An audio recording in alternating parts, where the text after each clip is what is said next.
ซอฟต์คือวิทยาการส่วนตัวรสชาติจะอยู่ในนี้นะแล้วสำหรับ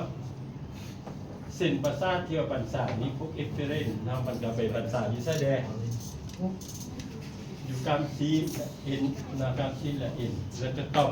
เป็นผู้ผลิตทั้งหมดปัญษากลางซีก็เป็นการเช่นนี้ครับนี่เราคือว่าฮอนเขาเนาะเอาอันนี้ฮุบที่ว่าอาจารย์เอามาให้พวกน้องเบิ่งแล้วระว่างพวกที่ว่าระบบประสาทแปลว่ากระบวนประสาทนี้อันนี้ให้เป็นมาจากที่ว่าองค์คำนะที่ว่าฮับการกระตุ้นที่ว่าอยู่อวัยวะภายในนะ visceral sensory นะ receptor แปลว่าพวกนี้องค์ฮับความรู้สึกที่ว่าอยู่อวัยวะภายในเป็นองค์ฮับความรู้สึกที่ว่าบนอยู่ภายใต้จิตสำนึกนะองค์ภายในให้มันก็เอาความรู้สึกไปแล้วก็พวก spatial sensory receptor ก็เป็นพวกมาจากตาอยู่บรรดาหูอยู่แบบไหนนี่วิญญาณทั้งห้าเนี่ยเอา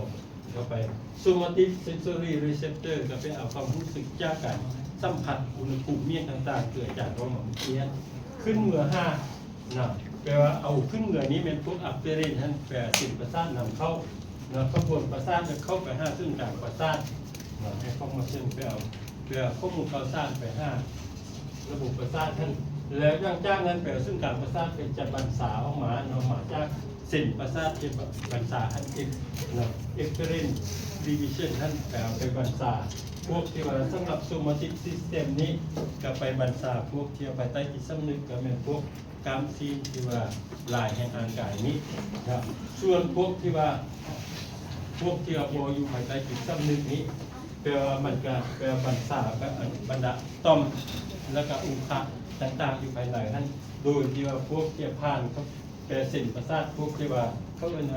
พาราเซมปาติติกกับซิมปาติติกดิวิชั่นนะครับพวกนี้แปลมันจะไปบรรษาการซิมเกียงนะ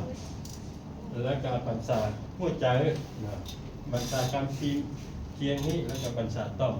ครับอันนี้ให้แมนสร้างรวมภาพรวมของระบบประสาทอาจารย์จะบอกอธิบายลงเลือกครับพวกน้องแต่ละอันนั้นเรามีแต่เอาง่ายๆนั้นพอพวกน้องจะได้ไปเรียนอยู่ปีที่ทราบปีที่สองภาคที่สองเพราะเรื่องระบบประสาท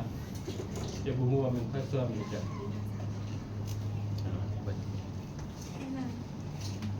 วันนี้มาบอกเรื่อง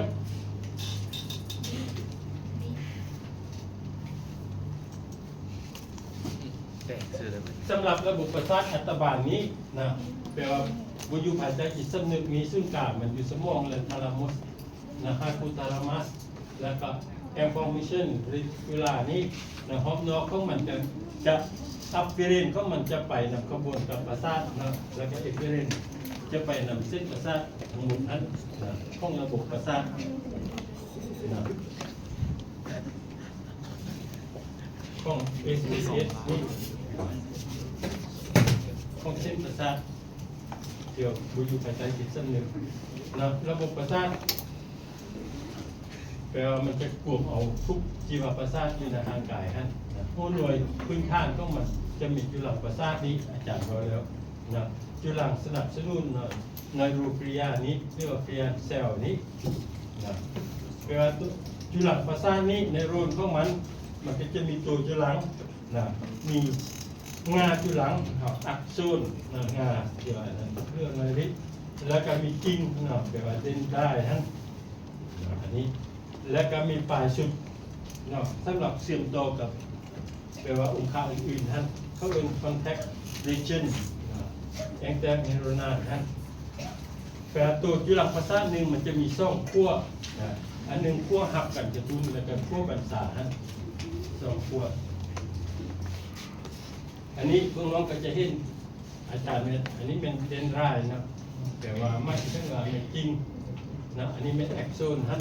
เป็นงาพวกมันแล้วอันนี้เป็นฝ่ายประสาทที่สัมผัสกับกุหลาบตัวอื่นอันนี้ตัวกุหลาบประสาทท่านนะ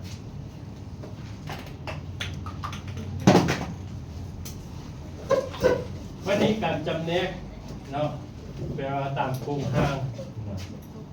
แปลว่าจุลังประสาทเป็นก็ว่าอันหนึงแล้วเป็นจุลังประสาทที่บ่มีปีกบ่มีงานี้เนาะแต่ตัวอย่างของมันจะเป็นจุลังประสาทแปลองค์การความรู้สึกแล้วจุลังรีเซปเตอร์ของวิญญาณต่างหากนะมีแยกแดงมีอยู่ตาแล้วก็หูแล้วอยู่ดังนะอยู่ลิ้นอย่างต่างๆแล้วยูนิโพลาร์เนโรนแปลว่ามีงาเดียวนะอันนี้อยู่มันตาหรือว่าเขาเอิ้นแปลของสัตว์พวกตาก็จะเอิ้นเนื้ออูตาเป็นที่นานี้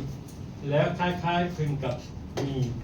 งาเดียวท่านเนาะพัสดุยูนิโพลาร์เนโรนท่านอันนี้อยู่กระดาษประสาทสันหลังเนาะก็เรียกกระดาษประสาทอื่นท่าน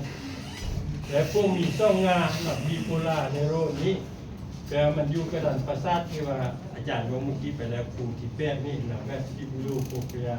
เลิกนะเส้นประสาทหัวภูที่แปดส่วนมิลติโพลาร์เนโรนนี้พวกมีลายงานี่เป็นพวกอยู่หลังประสาทที่ว่า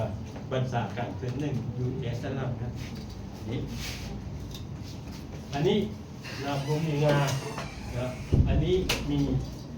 ช่องงาอันนี้คล้ายๆคือกับมีงาเดียว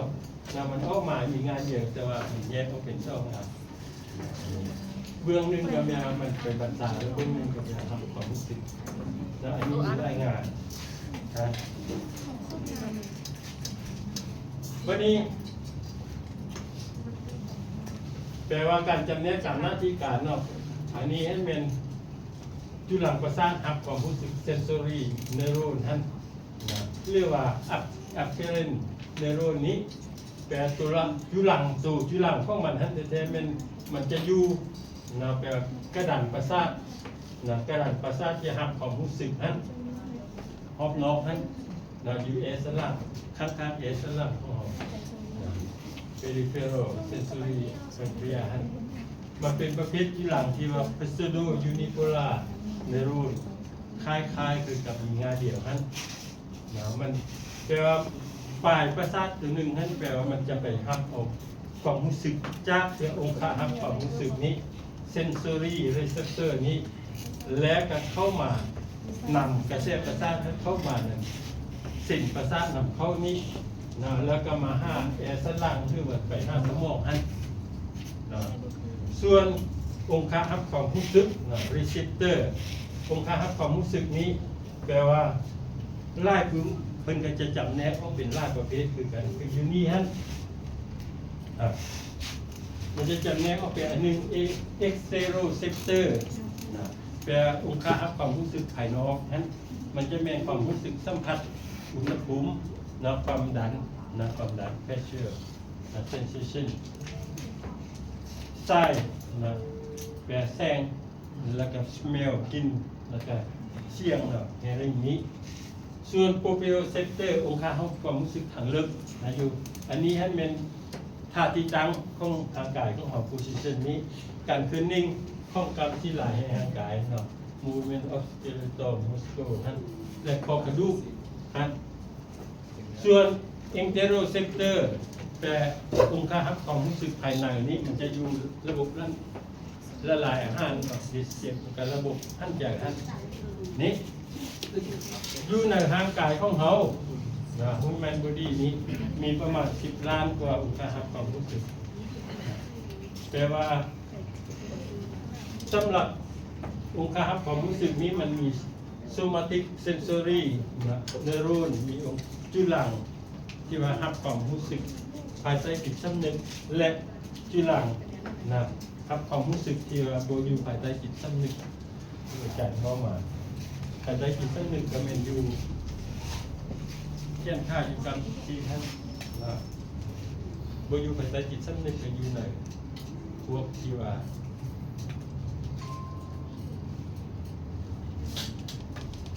อวัยวะภายในท่านส่วนมูตูเนโรนหมายเรื่องว่าเป็นจุลังที่ประสาทที่ปัญษานี้เอ็กเซเรนเนโรนนี้แปลว่านำกระแสจากซึ่งการประสาทนี้ไปสู่จีวะเรื่องอุคาหันภายในร่างกายมีประมาณครึ่งล้านทั้งแอ็กโซนของมันเกินว่าแมนพวกเส้นประสาทปัญษานี้เอ็กเซเรนไฟเบอร์นี้ ของระบบประสาทที่ไปอยู่ภายใต้จิตสำนึกและระบบประสาทที่อยู่ภายใต้จิตสำนึกอินเตอร์เนอโรนอันนี้ให้มันไม่ถึงว่าเป็นจุลประสาทที่ว่าเขาเอ่ยว่าเป็นประสาทงาน association เนอโรนนี้นะมันจะอยู่สมองสันหลังและจำนวนหนึ่งอยู่อัตโนมัติทางที่แปลว่าอยู่กระดานประสาทที่ว่าโดยอยู่ภายใต้จิตสำนึกไม่ถึงว่าคือแบบกรณีคือแนวนี้นะพวกน้องคือเอาเข้มจุแจกพวกน้องบางๆเบื้องต้นนี้พวกน้องก็จะบ่รู้สึกเมี่ยงเหมือนฟังแล้วเลยพวกน้องมันจะเอากระแสขึ้นมาสมองอยู่มันเจ็บแล้วเวลานั้นพวกน้องเราต้องปลุกมันเนี่ยนะมันก็มีจะพักเคลื่อนเดี๋ยวเคลื่อนนิ่งแล้วมันจากที่หลังตัวนี้มันจะประสาทให้พักส่วนอื่นๆมันดึงไปให้นะรับผิดชอบกระแสรู้สึกแรงกิจกรรมการเคลื่อนนิ่งนี้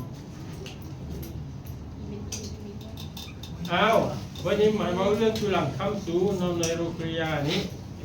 เพื่อสำหรับจุลังคำสูอยู่ในระบบประสาทสื่อกลางมี4ประเภทอันหนึ่งแล้วเป็นเอเพนดิโมเซลมีอัสโตรไซด์นี้มีโอลิโกเดนโดไซด์แล้วก็มีไมโครเทียพวกระบบประสาทสื่อกลางมี4อันส่วนระบบประสาทฮอปนอกของเทียเซลจุลังคำสูอยู่ระบบประสาทฮอปนอกนี้เป็น2ประเภทอันที่1แล้วเป็นสเตลิปเรืออัมฟิไซด์อันนี้เป็นจุลังที่ว่าดาวเทียมนี้อันนี้มันจะอยู่ฮอปตัวของจุลังประสาทกระดานประสาทนั้นจะอยู่เอาฮอปส่วนสวานเซลแปลสวานเซลจุลังสวานนี่เรียกว่านอยริมานี่นอยริมานี่นอยริโมเซลนี่แปลว่ามันจะสร้างเป็นปอกหุ้มของเส้นประสาทนั้นอันนี้มันมีความสำคัญต่อกันนำส่งกระแสประสาทกันถ้าว่ามันหน้าล่านี่แปลว่านำส่งกระแสประสาทไปทางบางเลยแปลว่าส่งกระแสประสาทอันนี้เป็นเบาเรื่องจุลังคำสู่มุกหมาแล้วพวกน้องเบิ่งระบบประสาทฮอปนอกมันจะมีอันนี้เป็นจุลังคือที่ว่ามันสร้างเป็นกล้องหุ้มกล้องอันนั้นอันนี้เป็นจุลังประสาทซึ่งกลางเอพิดิโมเซลอันนี้ไมโครเทียอัสโตรไซด์แล้วก็โอลิโกเดนโดไซด์อันนี้เป็นจุลังสว่านแปลว่าเป็นสร้างเป็นกล้องหุ้มแล้วก็อันนี้จุลังเซลลิเซลฉะนั้นแล้วเป็นอันนี้ครับพวกน้องเบิ่งอยู่ในเบื้องบนนี้หน้าที่ของมันแต่ละอันเขียนเป็นภาษาหลังนั้นอันนี้ป้องหุ้มเส้นประสาทมันสร้างเป็นจุลังสว่านอันนี้เป็นอิเล็กทรอนิกส์ไมโครสโคปอันนี้เป็นจุลังประสาทที่ว่าจุลังเทียจุลังคำสู่ของระบบประสาทศูนย์กลางแล้วมันจะเห็นอย่างนี้ต้องลองจะตัวบรรดาจุลังต่างๆอันนี้เอเพนดิโมเซลอันนี้โอลิโกเดนโดเทียอันนี้เป็นพวกที่ว่าจุลังที่ว่าเขาเรียกว่าเป็นไมโครเทียเซลแต่ละ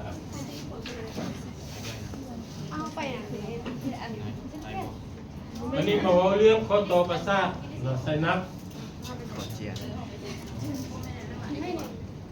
ไซนัสแปลว่าจุลังประสาทหนึ่งจะมีประมาณ1,505 แปลว่าข้อต่อประสาทนั้นเพิ่งจะจำแนกอีก3ประเภทพวกการเสื่อมต่อนี้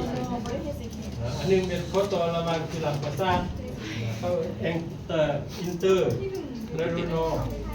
ไซนัสและข้อต่อบรรษาเอฟเฟกเตอร์ไซนัส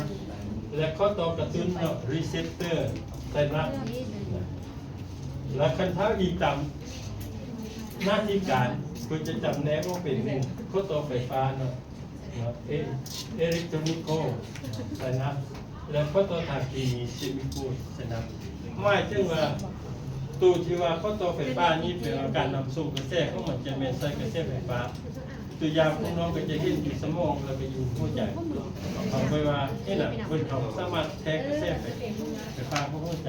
เนาะส่วนข้อตัวฐานเคมีนี่การนำสู่กระแทกประสาทนี่มันจะผ่านเคมีนี่สารเคมีนะวันนี้อีกข้อต่อระหว่างคือหลังประสาทนี้เพื่อจะจำแนวออกมาเป็นอักซูเดนดิติไซนับแล้วอักซูอักซโนอักซูซูมาติกไซนับอันนี้ไม่ใช่ว่าอักซูตัวนี้จะไปต่อเชื่อมกับเดนไรนะกิ่งของที่หลังประสาทตัวอื่นพวกน้องนั่นขึ้นเลยเบิ่งได้เนอะคันบ่ฟังในนี้แล้วเราแบบเบิ่งแล้วบ่ฝึกเรียนแล้วบ่รู้เรื่องได้นี่น่ะที่ตกกันเป็นแก้วได้นี่น่ะอาจารย์เบิ่งอย่าลืมว่าแต่ละแต่ละปีคณะอาจารย์เพิ่มให้ 30% บ่ขาดจากเทื่อ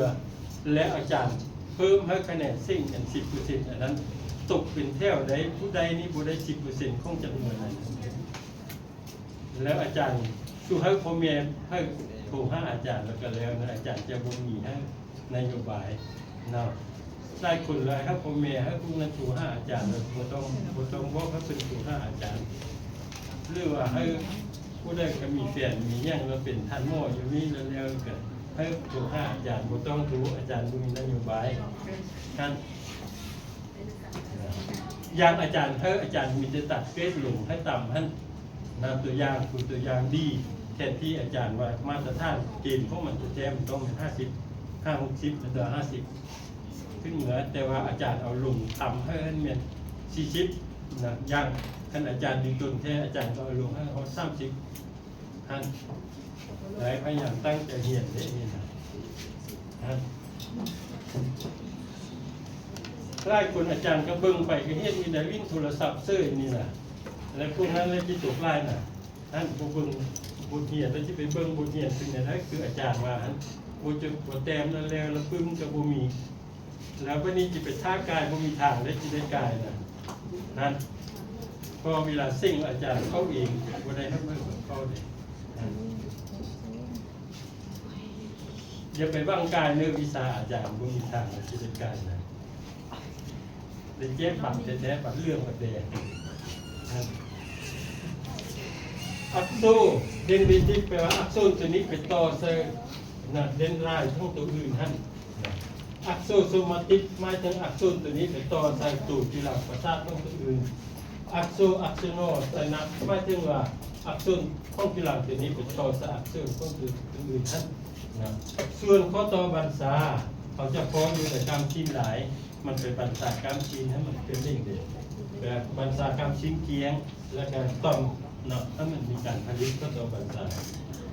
ส่วนข้อต่อรับการกระตุ้นนี้อยู่ฝ่ายสื่อประสาทอยู่ที่นั่นก็มันคือกระตุ้น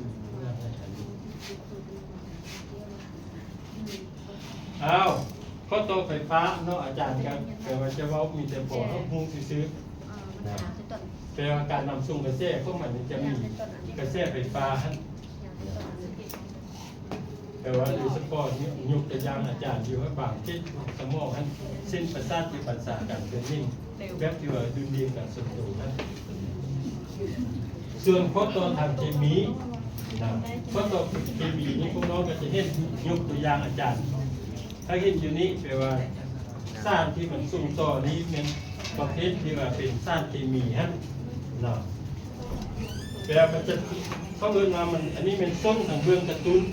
แล้วมันจะปลดปล่อยสารเคมีนั้นออกจากอันนี้เป็นแผ่นเมมบรานปีซินักเมมบรานนี่แปลว่าแผ่นทางเบื้องที่ว่าก่อนข้อต่อนั้นนะมันจะส่งพัดที่มีพานมานี่มาวางระหว่างข้อต่อนั้นนะหลังจากแล้วมันก็จะไปกระตุ้นนะเมมบรานที่ว่าข้อต่อล่างพุทไซนับทั้งเมมบรานนี้นะอันนี้นะแล้วธาตุเคมีต่างๆที่ว่ามันส่งตัวนี้นะมันมีอันนึงคลอรีนนะเขาเรียกว่าเป็นคลอรีนแนกนะอะซิติลคลอรีนพวกสารตัวนี้แล้วก็เป็นตัวนี้ไซนับพวกที่คาติคูลามิเอ็กไซนับนี้แปลว่าพวกที่อะดรีนาลีนกับนอกอะดรีนาลีนแปลว่าทึกผลิตโดยต่อมถึงไขลังนั่นนะอันนี้พวกนี้ เซโรโทนินไซนัปส์นี้เป็นสารส่งต่อของมันเป็นเซโรโทนินส่วนพวกการบ้าไซนัปส์นี้เป็นแปลว่าสารที่มันนำส่งเสียของมันเป็นการบ้าอะมิโนบุตริกแอซิดนะพวกนี้และเปปติดไซนัปส์เป็นโพลีเปปติดนะเอนโดฟินนะเคยได้ยินว่าเอนโดฟินฮะเอนโดฟินเคยได้ยินว่า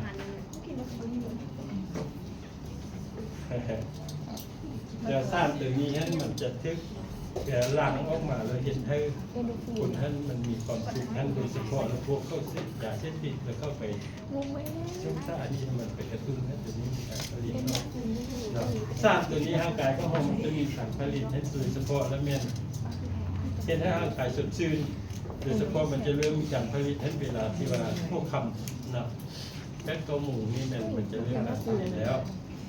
ผลิตเรื่อยๆเราจะเห็นให้กันถ้าผู้ใดนอนแต่พวกคำจะเห็นให้อาการสดชื่นกันถ้าผู้ใดไปอื่นหลับอื่นนอนแล้วมันจะปิดอะไรหน้าดับมันก็หน้ากับสดชื่นอาจารย์มาเป็นห่วงเลยแปลเด็กน้อยเฮานี่แปลผ่ากันดิ้มกันซ่อนกันเต้นน้อยๆรีบโทรศัพท์รีบเก่งแล้วก็เบิ่งอันกระตุ้นบนนี้เท้าเดือดเท้าดื่มบางเทื่อพ่อแม่ไปแล้วก็พ่อแม่กินเหล้าพ่ออยากให้เด็กน้อยวุ่นแล้วก็เอาโทรศัพท์ให้เด็กน้อยลิ้นอยู่ให้พ่อแม่ก็กินเสื้ออยู่เท้าเดือดเท้าดื่มเด็กน้อยเฮานี่ได้เมื่อกี้อันนั้นเดี๋ยวนี้นะครับการพัฒนาของสมองเป็นตัวต่างประเทศแล้วพวกน้องแปลว่า7 โมงแรงนี่นะเขาเปิดเพลงกล่อมเด็กน้อยนะพ่อแม่เขาจะไล่เด็กน้อยให้เขาห้องนอนเมื่อนอนแล้วเขาก็กินเหล้ากินเบียร์ได้เด็กพ่อแม่เขานะไอ้บ้านเราเนี่ยมันส้นน้องเนี่ยใส่กันพ่อแม่กันวันเกิดของพ่อแม่กันลูกกันง่วนน้ำพ่อแม่กันเมาวันเกิดของลูกกันเป็นอะไรลูกกันง่วนพ่อแม่เมาตั้งเคยบุญต่างๆของหมอเอาวันนี้มาว่าการรีเซพเตอร์เนาะตามวิธีของเซริงตันนี้เราจัดประเภทไซนัปส์ก็เป็นเอ็กเตโรเซปเตอร์ไม่ถึงว่าคุณค่าความรู้สึกจากภายนอกเรามีเจ็บปวดสัมผัสอุณหภูมิกินเสียงสภาพนี้พวกที่ว่าค่าความรู้สึกทางเลือกเราโปรเปียเซปเตอร์นี้มันจะอยู่ตามที่เราตำแหน่งการเคลื่อนไหวของเขาและการสั่นสะเทือนนี้ส่วนอินเทโรเซปเตอร์นี้มันจะเป็นองค์ค่าความรู้สึกอยู่อวัยวะภายในแปลตามวิธีของฮิตนี่แปลเพศนี้แปลว่ารีเซพเตอร์เราจะจำแนกออกเป็นอันนึงนะโปรตีโอเปติกรีเซพเตอร์ไม่ถึงว่าความรู้สึกหน้าหัวนี้แล้วก็เป็นเอพิเจติกรีเซพเตอร์เป็นความรู้สึกละเอียดอ่อนตัวอย่างละเอียดอ่อนนี่แรกคือตัวอย่างง่ายๆอาจารย์ฟังเพลงอาจารย์ฟังเพลงว่ามีผู้ใดผู้หนึ่งร้องเพลงให้อาจารย์ฟังแล้วเม้นร้องเพลงนะแต่ความละเอียดอ่อนอยู่ในเสียงของเพลงนะแล้วอาจารย์จะจำแนกออกไปการโบตังอย่างกันคือกับอาจารย์หลับตาแล้วเอาผู้หนึ่งเป็นผู้ชายแล้วเอาผู้หญิงมาแล้วให้อาจารย์จับมือเบิ่งว่าแม่มือผู้หญิงผู้ชายมันจะเห็นได้คืออย่างนั้นอันนี้ความละเอียดอ่อนคืออย่างนั้นส่วนรีเซพเตอร์ตามสรีรวิทยานี้ก็จะจัดออกเป็นอันนึงเมคาโนรีเซพเตอร์ฮะแปลว่าเป็นการสัมผัสของกดดันการทิ้งกระดูกเทคโนรีเซพเตอร์นี้จะเป็นครับความรู้สึกทางด้านอุณหภูมิโปรฟิโอเซพเตอร์นี้มันโฟโตรีเซพเตอร์ความรู้สึกของลูกค้าและการเทคโนรีเซพเตอร์นี้เนี่ยทางด้านรสชาติและกลิ่นนะเพราะมันสร้างเคมีนำส่งไปนี้มันจะไปแปรออกจากกลิ่นหรือว่าแมนรสชาติท่านไปเป็นกระแสประสาทเมิร์ดบุเฮียนสำหรับการยามวิพากษ์ศาสตร์นะแล้วเนื้อพวกที่ว่าบ่มีสิทธิ์เส้งแล้วอาจารย์ก็จะวัดที่เส้งแล้วอาจารย์ก็ชี้แจงว่าผู้นี้บ่มีสิทธิ์กับเส้งนะพอกาย 50% ท่านก็การติดลบท่านเพื่ออาจารย์ได้แจ้งจะทำอีกท่านแล้วผู้ที่ว่าอยู่ในนี้นั้นท่านก็แม่นว่าบ่กาย 30% เนาะซึ่งสุดก็ 30% พอแล้วท่านแล้วสมุงหน้าเนื้อเตือนไว้เด้อ ชั่วโมงหน้านี้บางเทื่ออาจารย์เอาแล้วก็เดียวเลยบัดสุดแล้วก็เดียวเลย อย่าอยู่ในที่ ฉะนั้นแล้วเมน